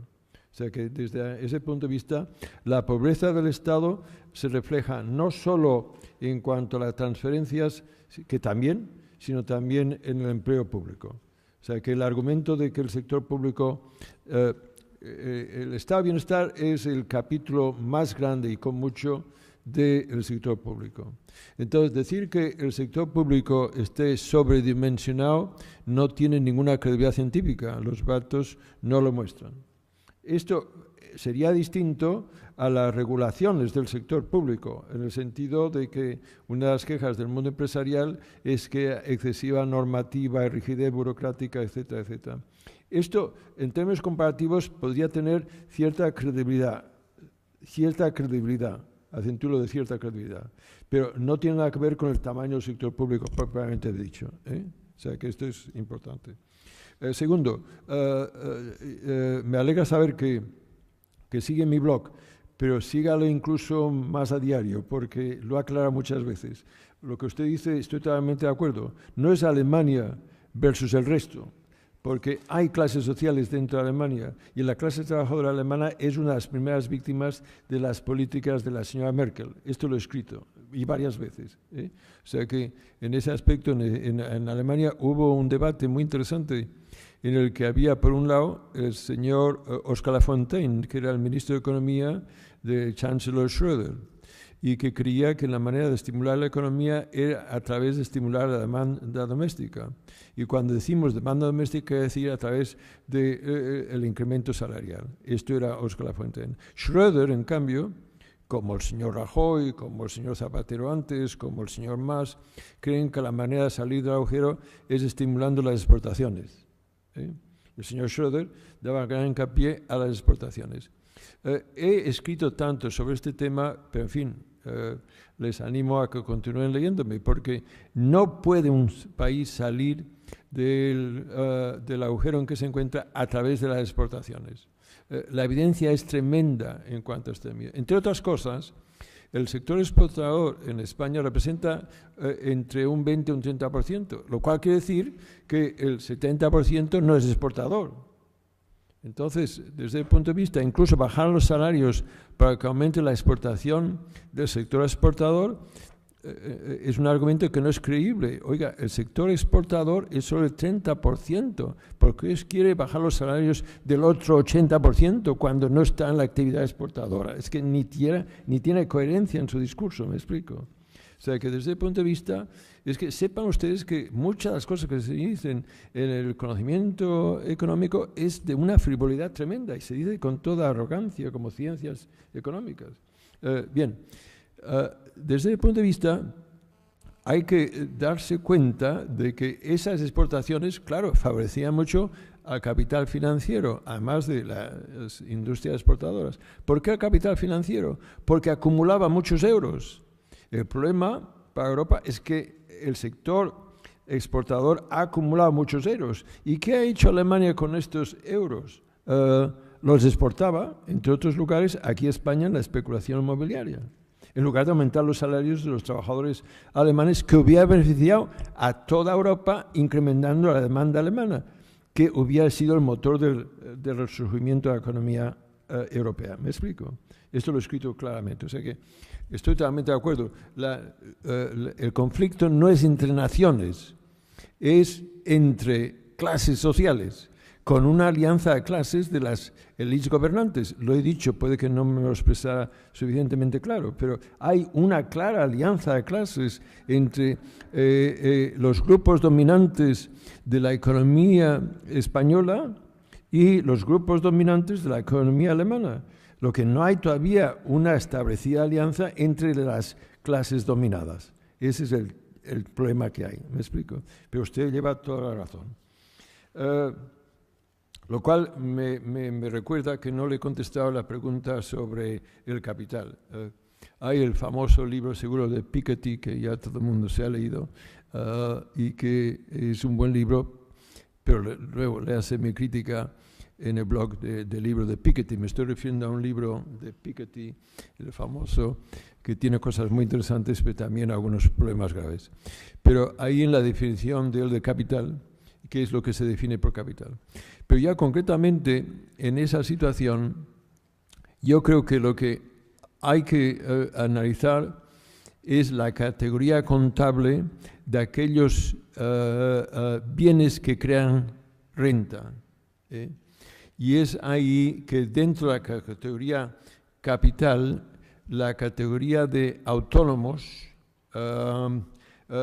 es una categoría que, aunque es muy extendida en España más que en el resto de Europa, todavía es muy minoritaria dentro del gran capital. En realidad, sepan ustedes que esa imagen de que la banca pues refleja pues, los ahorros que usted pueda tener de 80.000 euros en la banca, esto es peccata minuta. O sea, el gran capital del capital financiero español está muy concentrado. O sea que en ese aspecto, lo digo porque la banca le quiere a usted hacer creer que está defendiendo sus intereses. Eso no se lo crea nunca. Nunca se crea que la banca está defendiendo sus intereses. Pero lo que siempre utiliza, no es que siempre, pues, no, oiga, usted mire de dónde viene el dinero de la banca y no viene de sus ahorros de 80.000. Esto es fundamental. Léanse, me van a creer que soy aquí un salesman vendiendo mis productos, pero en fin, léanse mi libro Los amos del mundo y verán que tiene muy poco que ver con sus ahorros. En realidad, hoy la banca no está haciendo su función social. Su función social es defender sus ahorros y luego proveer crédito. Pero hoy no está haciendo ni una cosa ni la otra. O sea, hoy no tiene legitimidad que haya una banca. Lo cual me lleva a la otra respuesta. El hecho de que el Banco Central no sea un Banco Central europeo es por razones políticas. O sea que ese banco podría ser un Banco Central. Pero es que lo que es interesante es que incluso en la situación actual, el Estado español y la Generalitat de Cataluña podrían establecer agencias de crédito que podrían conseguir dinero del Banco Central Europeo al mismo bajo interés que lo consigue la banca privada. Es que la situación es peor. En España hay una cosa que se llama el ICO, que es la agencia de crédito. Pues miren ustedes, el ICO podría aumentar mucho más y la Generalitat podría crear un ICO catalán. ¿Y por qué no lo hace? Porque la Caixa es enormemente poderosa en Cataluña y la banca es enormemente poderosa. Es que sepan ustedes, ya me encuentro un poco incómodo porque se van a creer que yo le tengo una manía especial a la banca, pero es que es la realidad. La banca en este país es enormemente poderosa, pero es que siempre lo ha sido. Es que siempre lo ha sido. O sea que es ahí, desde el punto de vista, es escandaloso lo que está ocurriendo en este país. La banca hoy no está haciendo su función social, que es la de garantizar sus ahorros y la de ofrecer crédito. Ninguna de las dos funciones. Entonces, ¿para qué joroba hay? ¿Y por qué se la rescata? Es que tienen que darse cuenta que la cantidad de dinero que se ha dado a la banca para ayudarla, se podría haber creado una banca pública que nos habría garantizado la existencia de crédito. Pero esto lo ha dicho, en fin, no lo ha dicho solo Navarro, lo ha dicho Stiglitz, lo ha dicho muchísima gente. Les garantizo yo que es que si saben la realidad, saldrían a la calle, y es que espero que lo hagan, porque es que es indignante lo que está pasando. Bueno, otro punto en cuanto al tema demográfico. Mire usted, mi visión es que no hay ningún problema en cuanto a que la gente viva más años. Pero hay que también tener en cuenta, seguro que usted lo tiene, de cómo se calcula la esperanza de vida, porque a mí me intranquiliza lo que he oído en algunos, incluso en boca de algunos ministros. ¿Cómo se calcula la esperanza de vida? Porque se dice, es que la esperanza de vida ha aumentado 6 años en 20 años o lo que fuera. Vamos a ver. Supongamos que Navarra tuviera 2 ciudadanos. Uno, la señora García, que muere a los 80 años. Y otro, Pepito, que muere al día siguiente de nacer. 80 y 0. ¿Cuál es la esperanza de vida promedio de Navarra? 80 más 0, 80. Dividido por 2, 40 años. Bien. Vamos a otra parte de España. 2 ciudadanos. Uno continúa muriéndose a los 80 años, la señora Martínez. Y otro, un joven que en lugar de morirse al día siguiente de nacer, vive 20 años. ¿Cuál es la esperanza de vida promedio de este nuevo país? 80 más 20, 100, dividido por 2, 50. Ajá, este otro país, la esperanza de vida es 50 y otros 40. Viven 10 años más. Pero no quiere decir que la señora García vive, o la señora García vive 10 años más. ¿Me va siguiendo? Lo que ha ocurrido es que la mortalidad infantil ha bajado mucho. ¿Me he explicado bien o no? Veo que mucha gente no mueve la cabeza. Bueno, yo ya no les puedo explicar mejor. ¿Qué ha pasado en Europa? Pues que la gente joven, los infantes, se mueren mucho menos. Pero no quiere decir que los ancianos vivan mucho más. Viven más y hay que alegrarse de ello. Pero no tanto como algunos ministros de Economía están diciendo. Es que se ha llegado a un nivel en el que un ministro de Economía del gobierno japonés lo dijo, tuvo que dimitir, pero dijo que el deber patriótico de un anciano era morirse. Hombre, esto los neoliberales lo piensan, pero no se atreven a decirlo. Oiga, vamos a ver, es estupendo que la gente pueda vivir más. ¿Cuál es el problema? Es que no tenemos suficiente gente joven para sostenerlos. Bueno, mire usted, estamos exportando a jóvenes. Este no es el problema. Pero es que aunque supongamos que no exportábamos jóvenes y siempre se hace lo mismo. Pues mire usted, profesor Navarro, antes necesitábamos 3 trabajadores para sostener un pensionista. Y ahora vamos a tener solo un trabajador por pensionista. Esto no puede ser.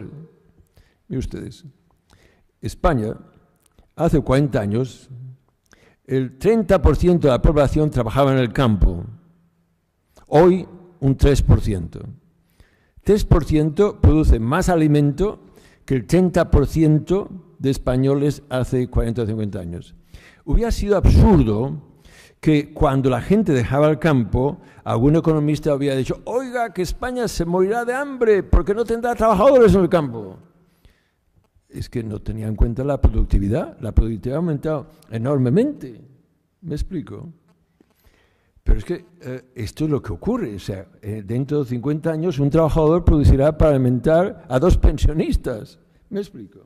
Esto constantemente se producen ese tipo de argumentos. Y la vez es que es insostenible. ¿Pero qué es insostenible? Lo que cuenta es la riqueza del país. Incluso, mire usted, no tiene por qué estar todo dependiente de los impuestos sobre el trabajo. ¿Por qué no carga usted impuestos sobre capital para sostener lo que la sociedad decida? En ese aspecto, el punto clave es la riqueza del país. Y la riqueza va aumentando. Es cuando el señor Draghi dice, es que no podemos sostener. Oiga, pero la riqueza ha aumentado muchísimo en España. Fíjense ustedes, si leen el informe llamado de expertos que nombró el señor Rajoy sobre las pensiones, es que ya la osadía que se llega por parte del poder y la arrogancia es abrumadora. Los famosos expertos son, la mayoría de ellos, trabajando para las compañías de seguros. Bien. Dicen, comienzan ya, la primera frase, dicen que hoy la gente vive 10 años más que no a principios del siglo XX. A principios del siglo XX. Y lo encuentra una cosa alarmante. Oiga, ¿cuántas veces el Producto Interno Bruto de España ha crecido desde principios del siglo XX? 40 veces. ¿Usted cree que un país que es 40 veces más rico no puede sostener unas pensiones 10 años más? Es que debía caerles la cara de vergüenza. ¿Me explico? O sea que, créanme que no hay ningún problema en cuanto a las pensiones. Léanse mi libro que se llama No dejes que te roben las pensiones y léanlo. En cuanto a la fertilidad, mire usted, la fertilidad en Suecia es 1.8, España es 1.2. Y el argumento que siempre ha dado es que, claro, el hecho de que las fuerzas conservadoras, por lo general, dicen, no, es que si la mujer deja su casa, va a dejar de cuidarse de la familia y el hecho de que dejen su casa y van a trabajar es la causa de que la fertilidad baje. Usted ha escuchado ese argumento miles de veces, desde obispos a catedráticos. Mire usted, es que los valores familiares se están diluyendo porque la mujer deja de estar en casa, se integra al mercado de trabajo y la fertilidad baja. Oiga, ¿y por qué en Suecia, que hay más gente en el mercado de trabajo, la fertilidad es más grande? Mira que es obvio. ¿Por qué? Pues mire usted, si usted va a Suecia, usted verá que hay toda una infraestructura de servicios que facilita que aquella mujer pueda compaginar su proyecto profesional con sus responsabilidades familiares. Unas escuelas de infancia de 8 a 8, en una enorme calidad, unos servicios domiciliarios de una enorme calidad que ayuda a aquella familia y, muy importante, el hombre se socializa para que se le sienta corresponsable de las labores familiares. En Suecia, 26 horas a la semana la mujer trabaja en áreas familiares. El hombre, 22. España, 46 y 8. Ya sabe quién hace qué. ¿Se da cuenta? O sea, que desde el punto de vista, no es que es el trabajo, es que la mujer española es la que sostiene las enormes deficiencias del estado de bienestar. Se le tenía que hacer un monumento a la mujer española, porque es la que se sostiene, pero a un coste elevadísimo. La mujer española tiene 3 veces más enfermedades debidas al estrés que el hombre, que no es broma. O sea que la mujer en España está sobrecargada, cuida de los infantes, de los jóvenes que viven en casa hasta como promedio 32 años, cuidan de los esposos o compañeros, cuidan de los ancianos y el 52% trabaja en el mercado de trabajo. Oiga, esto es tremendo, Eso es tremendo. Y mientras las fuerzas conservadoras se presentan como las grandes defensoras de la familia. Es que tienen narices, aquí se hace un monumento y cuando decimos familia quiere decir mujer. En España la gran caballerosidad del varón, ponen a la mujer en el pedestal y luego la crucifican. Las ayudas a las familias son las más bajas de Europa. ¿Me explico? La hipocresía del sistema es tremendo, tremendo. Entonces yo les exijo a ustedes que denuncien públicamente. Son ustedes hipócritas, como definirse como patriotas. Es otra cosa que a mí me indigna. Patriotas. Si ustedes han vendido este país, las derechas de este país, que se presenten los Aznar, los grandes patriotas, corruptos además que son. Pero ¿cómo pueden ustedes tener la osadía de definirse como patriotas? Si ustedes han vendido este país para sus propios medios, para sus propios beneficios. Bien, en cuanto a izquierdas o derechas, mire usted, de nuevo le hace el artículo de ayer, creo, que se llamaba La definición del conflicto de clases. Léaselo. De ahí la tesis que estoy sosteniendo es que no es que las clases sociales desaparezcan en absoluto, objetivamente están ahí. Lo que ocurre es que las posibilidades de alianza son enormes. ¿Por qué? El conflicto de clases, la manera más atenuada de decir lucha de clases, esa lucha de clases continúa existiendo, pero es ya redefinida. ¿Cómo? Porque hoy la concentración de la riqueza ha llegado a tal nivel en el que ya es ese 1%, creo además que es incluso más bajo, que tiene un enorme poder económico Y cuando digo eso, quiere decir también poder político y mediático. Por ejemplo, la banca. Ustedes ven muy pocos artículos escritos en los medios críticos de la banca, porque la mayoría de medios están endeudados. Pero es que la mayoría de partidos políticos están también endeudados. Yo tuve problemas, el libro este de Hay alternativas, tuve problemas porque lo iba a publicar la editorial, creo que se llama Aguilar, muy próxima al País. Y se lo habían aceptado para publicar. Y de pronto vemos que no lo van a publicar. Y siempre tenemos gente de la casa que confidencialmente nos dice ¿por qué? Pues porque están renegociando con el Banco Santander la renegociación de la deuda y estaban incómodos de, ¡pum!, saldría en nuestro libro poniendo verde a la banca. Y tuvimos que sacarla y publicarla y ponerla y se convirtió en uno de los bestsellers en el País. ¿Me explico? Créanme que la banca tiene un poder brutal. Entonces, es ahí, esa banca, la gran patronal, se les conoce por nombre, o sea, entonces nada, es la gran patronal y tiene un enorme poder. Y es ahí que ese poder afecta a todos los demás. Entonces, la clase trabajadora continúa existiendo, la clase media continúa existiendo. Pero fíjese que esa clase media, hay una parte de renta alta que juega un papel clave para sostener la reproducción de aquel sistema. Por ejemplo, los grandes gurús mediáticos. No son parte del 1%, pero sí de ese 9% que trabaja para este 1%. ¿Me explico bien? Pero luego hay el 80% que es clase trabajo y clase mediana, de renta mediana y baja. Y que tienen mucho en común, porque hoy el médico, hay las grandes primadonas que hacen millones. Pero la mayoría de médicos que trabaja, o la maestra o la enfermera, son profesionales, muchos de ellos universitarios, pero que están perdiendo no solo capacidad adquisitiva, pero sus condiciones de trabajo se están proletarianizando. ¿Me explico? Lo que hemos visto es la proletarianización de los profesionales en puestos que requieren una formación universitaria. Y es ahí la norma, en realidad, esos movimientos, como Podemos, que yo aplaudo que aparezca, tiene una alianza de clase de trabajo y clase profesional harta de este sistema. ¿Me explico? Y si hay otras sensibilidades políticas en la sala, que no se me ofendan, todas las izquierdas están en esa... Pero sí que es un fenómeno interesante, pero que en Estados Unidos lo hemos visto también con Occupy Wall Street. O sea, los profesionales se encuentran cada vez más en situaciones que no tienen poder. Y esa falta de poder es lo que comparten con la clase trabajadora que nunca ha tenido poder.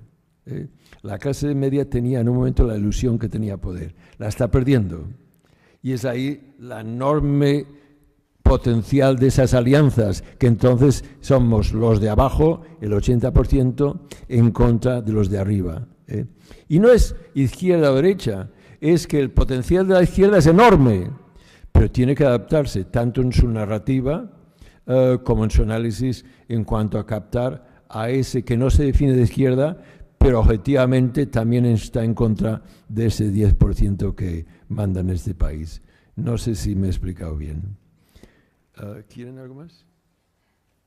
Yo creo que ya vamos a dejar de explotarle.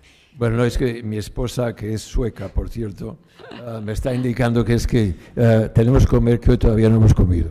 Bueno, eso han tenido miles de gracias. Un viaje azaroso, porque ha habido huelga de controladores y al final han tenido que coger el tren y encima está sin comer.